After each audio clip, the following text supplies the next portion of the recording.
Eli Campbell here. One thing that makes Steamboat special is how many awe-inspiring people call our valley home. You could find yourself in line at the coffee shop next to an Olympian, or sitting on the gondola next to the founder of a world-renowned business. Our community produces and attracts the best of the best in their respective fields, but most are so humble about it you would never know. These extraordinary people are the common folk in the boat. Welcome to Common Folk in the Boat. Eli Campbell here with you alongside Dave Whitlinger. We took the show on the road today. I love it. I love what you've done with the place. Yeah. I feel like drinking. What time is it? Well, it's a little early for us. Maybe. It's 5 o'clock somewhere. Somewhere. Yeah. We're at Mythology. We're going to be talking to Tabi Mannick, head distiller here at Mythology today. I'm really excited about this one, just learning about kind of her history, distilling here in Steamboat, and kind of the inspiration that goes into what they make here from the community. So it's going to be a fun conversation. I know that you guys just, along with us, kind of sponsored an event here a month or so ago. That's right. Yeah, we've been chatting with these guys at the distillery for a while now about partnering, because it just makes sense. We're all about entertainment. We're all about, having fun, letting our hair down, so to speak. And we recently co-hosted a reggae event, afternoon event, several reggae DJs primarily. Boy, it kind of was like awful weather that day, which you never know with events, but it turned out there was still a packed house, which tells me that something about this campus and this facility and what they're, basically, doing in the back here and quality product, paired with us. I mean, shoot, it was a great day. Yeah, and I like to think that a lot of that had to do with some of the marketing that we put into it. No, That's right. But we always like to start our shows with what's Billo high on, and I want to get to that. But before we do, I want to tell you something I'm high on. All right, let's do it. What product? What dose? Common Folk in the Boat rated best local podcast in the best of the boat. And, of course, Billo Premium Cannabis rated best local dispensary. I don't know if the podcast lifted you guys up or if you lifted us up. I'd like to say that there's synergy there. It's 1 and 1 equals 3. Yeah. We know that. No, it's an honor. And, yeah, so congratulations to you, man. That's great. This podcast is definitely taken off. It's mostly because you're on it, I think. Whenever you're here, it's better rated. Sure. So we'll go with that. More smiles. But speaking of, though, let's talk about what is Billo high on this week and going into November. Yeah, I mean, you just brought up an event we did with these guys at Mythology, but looking ahead, we're doing another event, our High Vibes Customer Appreciation Party. It's fueled by Dialed In Gummies. So Dialed In is a great product partner to have at the store. We sell their products, live rosin gummies, incredible on the shelves, sells really well. But long story short, we've booked a band out of Denver, the Cycles band. I think actually you're going to be doing a podcast with the band. So this is all really feeling very close to home. But and we're going to do it at the Old Town Pub. And it's basically a big thank you party for the community. Generally speaking, I'd say we do ask for RSVPs. You can go on to mybillo.com and sign yourself up to get on the guest list. But if someone were to show up and they'd forgotten to do that ahead of time, chances are we're not going to turn anyone away. It's just going to be a big community party, high vibes, high energy, amazing band, Cycles. They're up and coming, man. They're about to blow up for sure. And I would say that the party itself is shaping up to be just a real good time. So November 15th, mark your calendar. Good time of year to have a party here in Steamboat. Right? As the snow is flying outside right now, it's going to be a good time to celebrate. And Cycles band, they are a lot of fun, high energy kind of jam band, but also taking a lot of rock influences. I'm going to be talking to Patrick from the band as part of our Steamboat Soundcheck podcast. We'll have some information coming out here in early November about that, and just really looking forward to it. Yeah, and actually back to the date selection. I mean, I don't know how many out-of-town listeners you have, and I'm not trying to say anything about our visiting guests, but every so often we need to do something kind of in our quiet seasons, right? And so we chose November 15th because the mountain hasn't quite opened yet, and we knew that at that point it's really going to be a locals party. Let's be honest, Steamboat Locals is involved. The whole idea is let's get together as locals and make just a really good time, memorable, and then we can get into the rigmarole of servicing our guests. Yeah, and so that will be November 15th. You can register RSVP in advance at mybillo.com. We're also going to have an opportunity to RSVP through the Steamboat Locals app. We're going to get Tabi in here. She's in the back, actually, like boxing up and bottling. It's kind of fun to be here at Mythology. We're going to talk to her in just a little bit, so we'll be right back. Sampling? We'll see.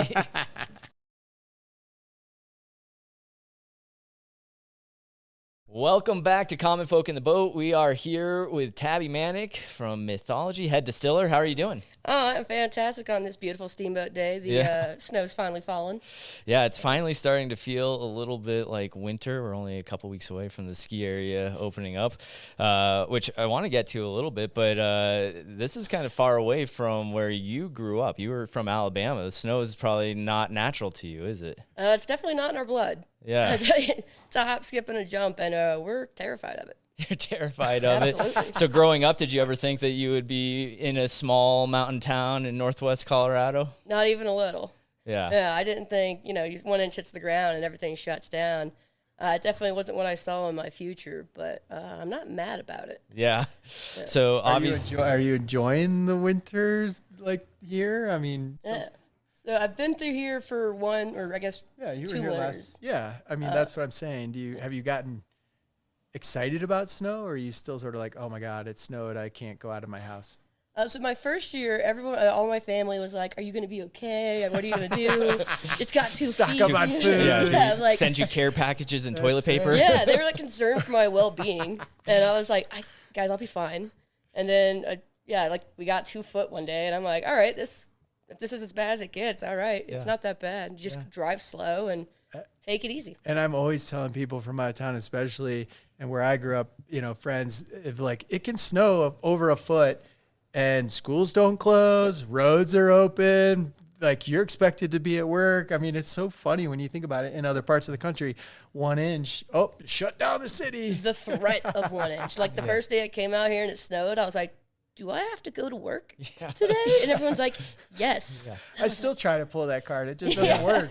Yeah, well, most of the people that we work with are going to be up on the mountain on a good powder day. So have you gotten into any of the winter recreation, skiing, snowboarding, any of that since you've been out here? Yes, actually. I never saw myself being a recreational snow, sport person. But last summer, I kind of got bullied into going up and got slapped into a pair of skis and sent down, I think it was Why Not?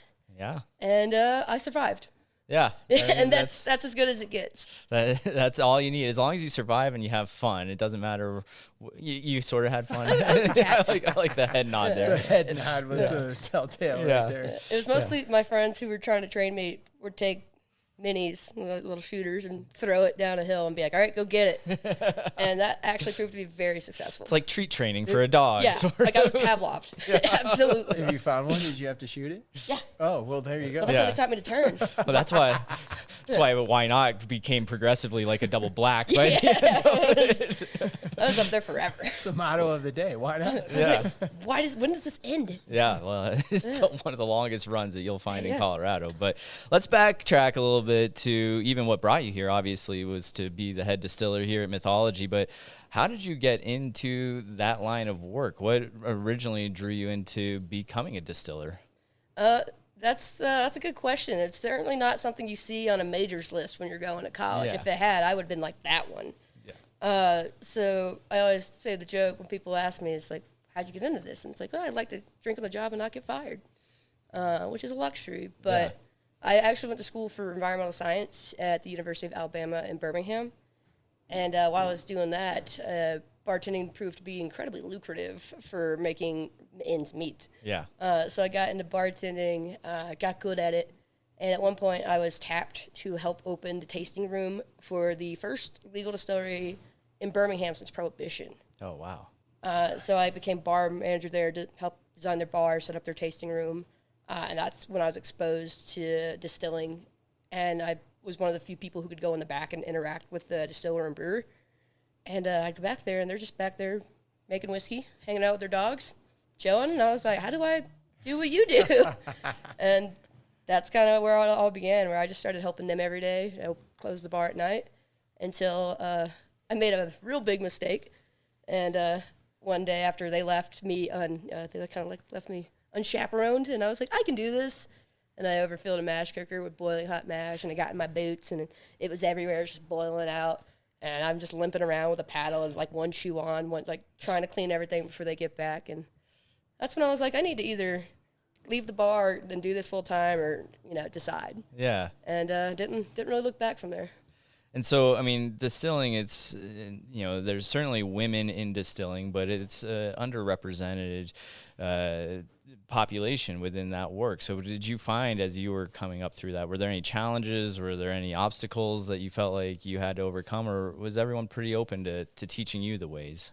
I kind of both. I was actually very fortunate to have been trained under kind of like on paper the first female distiller in Alabama. Like on paper, they were like, "Wow, we don't know if anyone else has done this as a lady," and so I got to kind of be tutored by her. And then when I made my transition to go make Tennessee whiskey in Nashville, the lead distiller there was also a female, which is unheard of. So having the back-to-back female presences was huge. There has been times where you certainly get kind of kicked a little bit, or people want to act like they know more. And, homebrew people like to think that, I'm young. I don't look like I know a lot about whiskey or anything. But it's always funny when someone's like, she actually works here, right? She does the spirits. Yeah. And then my friends will just be snickering in the background. But honestly, it hasn't been bad. Getting out of the South kind of helped. Yeah. But overall, I think once you kind of prove yourself, clearly I think I know what I'm talking about. So here it's been pretty moderate, but I certainly have seen it. Well, I'm talking about getting out of the South. Obviously, Alabama, Tennessee, of course, Kentucky. Those are the areas that are known for major distilling factories. And, Dave and I both have had opportunities to be part of an event called the Bourbon Country Burn, which is part cycling, part bourbon festival in Kentucky, and they are able to hit something like 11 different distilleries within a 30-mile radius or something. Yeah, they're all boxed in. In a day? Well, no, but I think the point is, and this is like, there's such a cool culture around bourbon and whiskey in that area that there are 30 within spitting distance. They're all very close, and the big ones, like big ones. Yeah, and so within a 3-day festival. And so then you come out here, and certainly the distilling world, just kind of like the microbrew world, it's certainly gained a lot of traction around here. But how has that, as you've moved out west, how has that affected your work or inspired it, helped you with entering into your own lane a little bit? Yeah, that's a cool way to think about it. It's definitely more of a desert out here. You have less of your peers. So like in the distilling community, it's actually pretty collaborative. There's not too much like competition wise. So I've always been working around other people, other distillers, and we kind of all feed and build off each other. While here, and I was in Denver before here, there's like less craft distilling and less of the big guys and more of the small ones. So you see a lot more like experimental styles, especially since the mountains aren't exactly ideal for maturation of barrels. So it's fun, and I definitely feel like I'm learning more, and like we're kind of working in a climate that's not as friendly for the whiskey world. So here in Steamboat, I think I might be one of the few distillers in town, which is cool, but when I have questions, it's kind of like I can't just find someone to come in and be like, hey, could I come walk through this with me? So I'm kind of learning as I go, which has been awesome. I'm used to running or working for bigger corporate distilleries.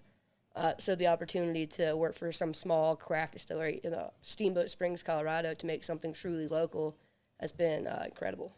Yeah, and I mean, there is a difference in doing this down at lower elevations back east. What are the challenges of doing it, not just in, kind of the west side of Steamboat, but high elevation, I'm assuming that humidity and different factors in the environment go into making the perfect whiskey or anything else that you're trying to craft. Oh, for sure. One of the first things I noticed just coming from sea level was that when I was running the still, you're used to certain like pressures, certain parameters, proofs, and temperatures.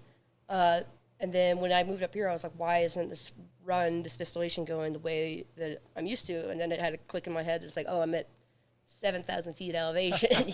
It's like why my cookies always come out flat. Yeah. Here, when I cook them elsewhere, they're great. Yeah. High altitude cooking. It does change things. You hear about it, but when you see it firsthand, like high altitude cooking alcohol, you have to crank things up a little harder, and it's like you have like less oxygen in the air, and that distinctly affects the way that whiskey ages in the barrels. So whiskey gets 90% of its flavor and color from what happens in that barrel. So we have a rack house here on site that we built specifically to try and encourage a more natural aging environment, because it's like the mountains aren't exactly ideal.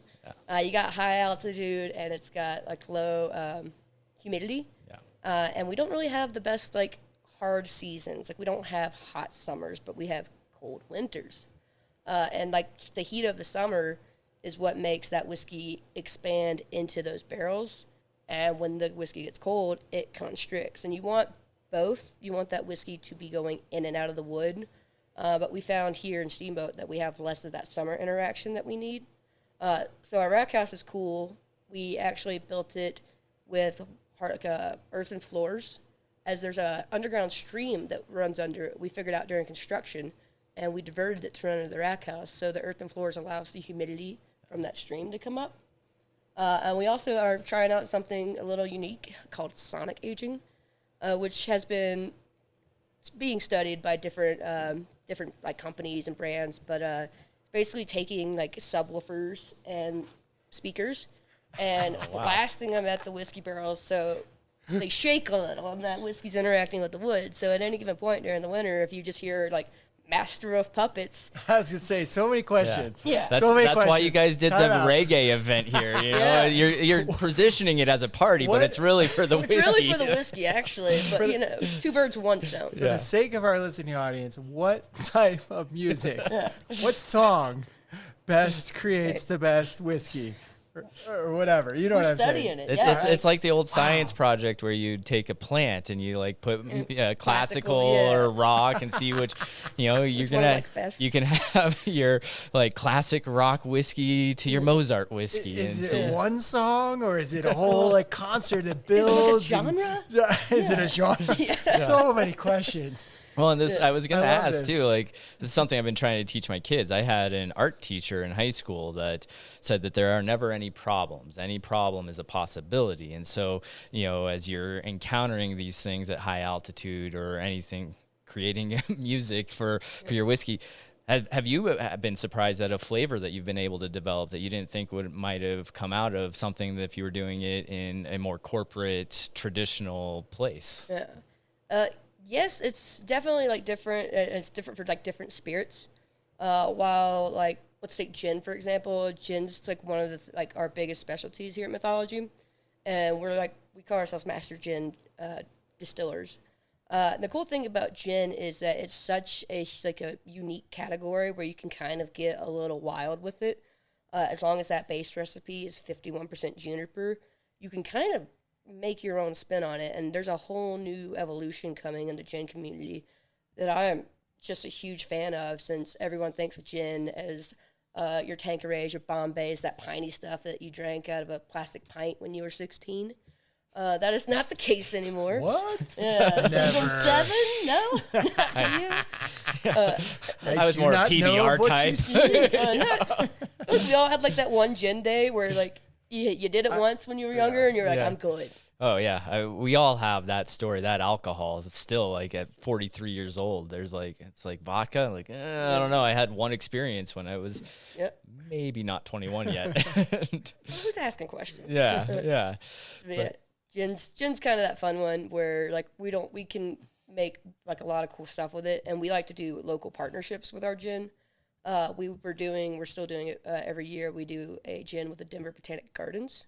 Nice. And we use botanicals harvested from the gardens. We work with a horticulturist, and we have fun with it. Like we kind of go around and do all the things your parents tell you not to do, like eat berries and roots and stems, and we just talk about what flavors we want, and then I get to bring them back and use a little tabletop still and make it happen. And like usually, like if for bigger companies, you have one standard recipe that you stick to.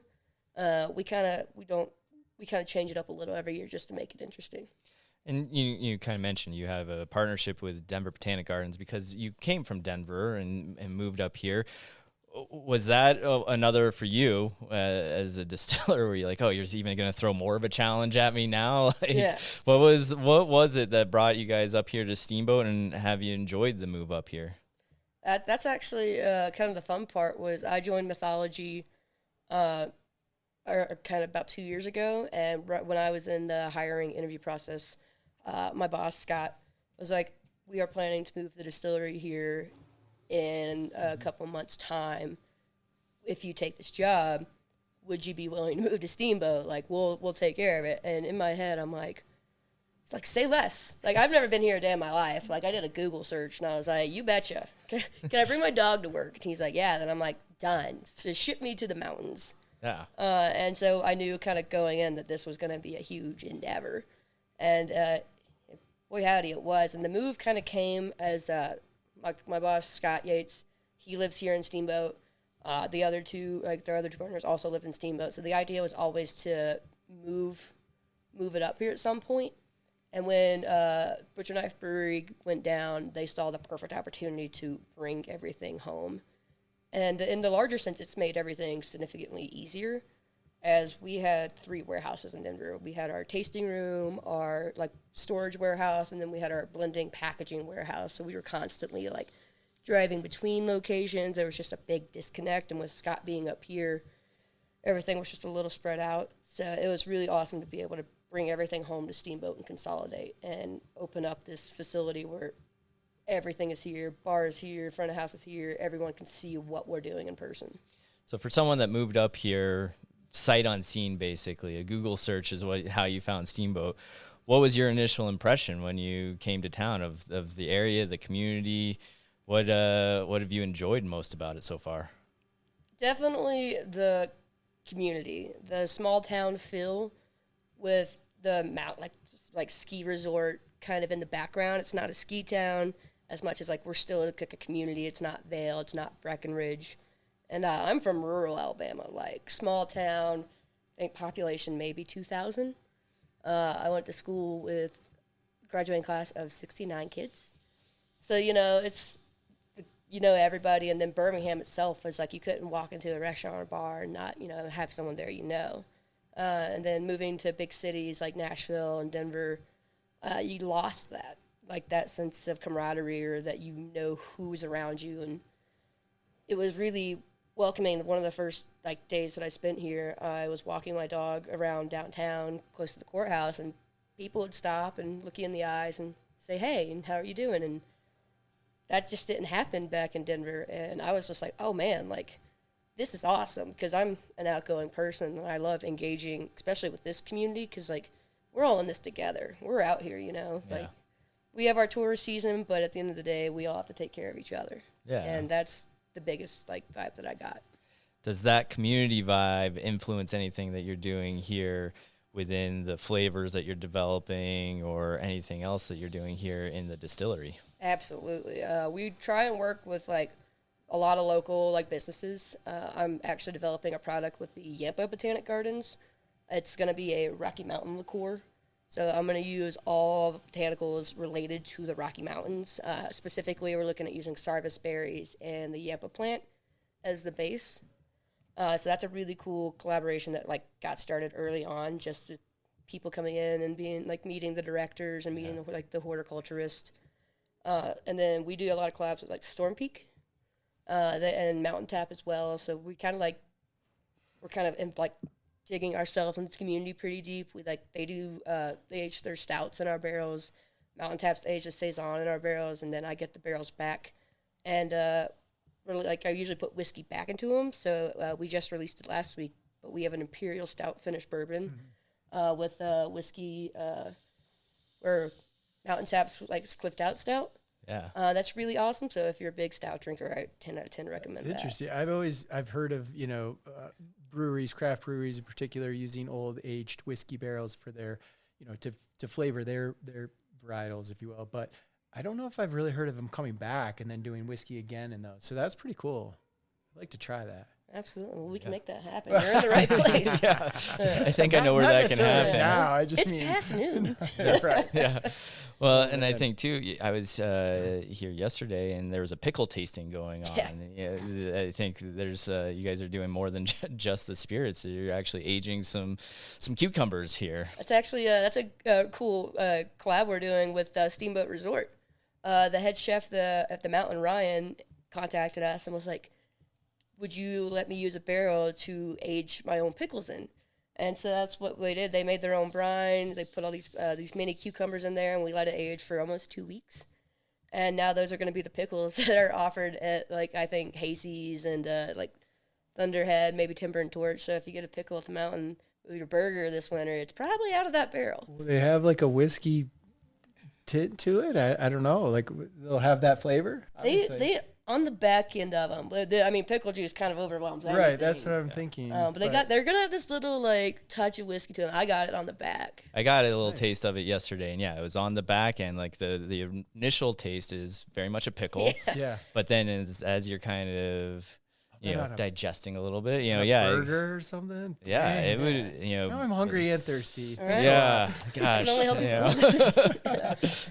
So as you're talking about collabs with the Denver Botanical Gardens and Steamboat Resort, which is all really amazing.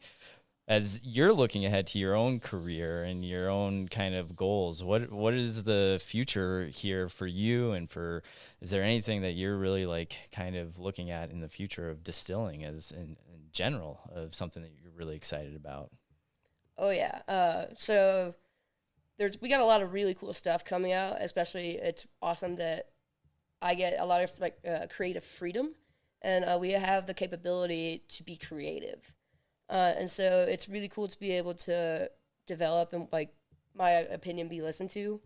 And right now, there's a couple of ideas we actually have working, which it's a lot, but like it's fun. And that's the thing, is we aren't just a distillery just trying to put out booze to make profit. We are about having fun with this, making cool, new, creative products, because why not? That's the fun part of this industry. It's like, yeah, at the end of the day, we want to put out like our core products, our best friend bourbon, our Hell Bear. We want to make those the best they can be and make them consistent, keep our gin lines popular, and maintain that. But we also want to be known for being like, man, what is Mythology doing this week? Like, we have a fun, creative atmosphere here. With the bar, we always have events going on. We have bingo, we have live music, we do whiskey spelling bees. I try and keep like people coming back to be like, what's the new release? And we try and, space them out and hype it up. The Imperial Stout we release now. I'm working on a new gin as well. And then one of the coolest things that we're working on right now is developing a new weeded bourbon. Wait, what? Yeah. We did. Oh, sorry. I was thinking maybe there's a collaboration here, but we can talk. Yeah. There's a future there. I haven't heard of gin with marijuana. I don't think you need to infuse like gin. I'm pretty sure that it's pretty infused. I think it has separate. But okay, go ahead. Weeded bourbon. So it's weeded bourbon. It's kind of like the newest, like, kind of popular theme in the whiskey industry is weeded bourbons. And what that means is that while it's still a bourbon with 51% corn, it's going to have a high content of wheat to it. And wheat really imparts a lot of cool flavors. From your corn, you always get you get corn, you get caramel, you get vanilla, you get, like all those fun, like, flavors you think of when you think of whiskey. But then the weeded brings us in this soft, like buttery component to it that just really expands on the flavors of bourbon. I think makes it a little more well-rounded. So that's something that we're in the process of developing. And obviously in the whiskey industry, you have to be a little patient. Yeah. As these things take years. But hopefully we'll be getting those barrels laid down soon. And when people come to visit, you'll be smelling weeded whiskey on the air back there fermenting. That sounds really interesting. And I assume, as a distiller, you're always trying to experiment. You're trying to find new flavors, but you want to keep to the core of what you're making, too. I think there was a time with craft brewers, micro crafts, where it was like they were trying to get too cute almost with like, well, these guys are throwing this in, so let's see how much more we can throw in. How much of a balance do you have to consider there with experimentation versus like, man, we're just doing something because we feel like we have to do something different this time? That's a good balance. The beer world, like you said, the kind of the craft boom just made people go a little crazy with it. And like you've seen some cool stuff come out and you've seen some stuff you're like, I don't know what you were doing there, but all right. The distilling world's a little different. We obviously have to like think a little more about our products. Beer, you can have a 2 to 4 week turnover on that, and if it's not good, you just have a couple barrels you need to barrels you need to get through. Like with us, we have heavier regulations. We're regulated by a different body of government that is increased, like way more strict when you're dealing with higher proof spirits. So you have to jump through a lot of flaming hoops for approvals for recipes, approval for labels. So we are kind of limited by that. So when you're serious about making a new product, you kind of have to workshop it a lot and R&D it a lot more, which I have a nice little small batch 5-gallon system back there. I have a 5-gallon tabletop still. So that's where we do all of our experimentation until we think it's like perfect or darn near close. Yeah. And then from there, we'll take it to our big system and fire it up. And that's when we're committed to that bit. Yeah. The science behind it all is extremely interesting. I think there's a lot of, lay people, if you will, that the most they might know about it is watching moonshiners on, Discovery Channel. But the work that you put into it is really, it's serious work, it's hard work, it's really interesting stuff. But like you said, it's fun, and you get to do it here in Steamboat Springs community. So I guess that brings the question of, do you have ambitions to take your career beyond Steamboat, or are you really happy right here where you are right now? And we don't have to show this part of the podcast to your bosses. We're going to X that out. Well, 2 years ago, I would have said I'm 29 currently, and my plan, since I've been in this since I was 23, is every 2 years at this distillery, learn what I can, get that experience, live somewhere cool, and then kind of move on while I'm young. And, I want to experience new things, and I feel like each distillery, I get something new and cool out of it, while also getting to, have fun, meet new people. And then Mythology kind of fell into my lap at just the moment where I was like, I don't think Denver's for me, but maybe somewhere in Colorado, because I do love Colorado. And so this fell in my lap, and I was like, well, why not? And now I'm at that 2-year mark, and I was telling a friend the other day, this is one of the first jobs or places I've lived in where I haven't really had a foot out the door, always planning that next move. I love it here. I love the people. I love the life that I've built so far, and I look forward to seeing where Mythology goes, and as a company, and where I can take it. Because as of right now, this is kind of like my baby. I've gotten the privilege to do my own thing and help develop this company and develop it not just as a brand, but as like a Steamboat like spot to be. And it's pretty exciting to be like, I get to run my own distillery. I have a great support system. I have a great boss, and not many people get to say that.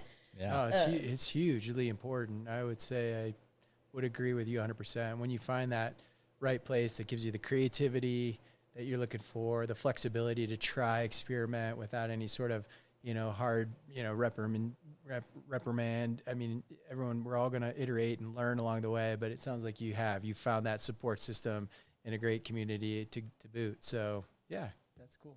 And know that if you ever did leave, the Yampa Valley curse would bring you right back. That's what I've heard. So. They just reel them right back in. Yeah. Well, I can say for the Steamboat community as a whole, I think many of us appreciate the work that you're doing here. It's made it certainly a more flavorful town, and I just enjoy seeing all of the events that Mythology has gotten involved in since you moved here, and excited to see what is next, and excited to see the different flavors that you've been talking about with the gins and the wheated and everything else. Wheated. My ears perked up. Emphasize. That you're coming out with. Got its attention. Thank you very much for joining us. And Tabi Mannick, just one of the other common folk of the boat.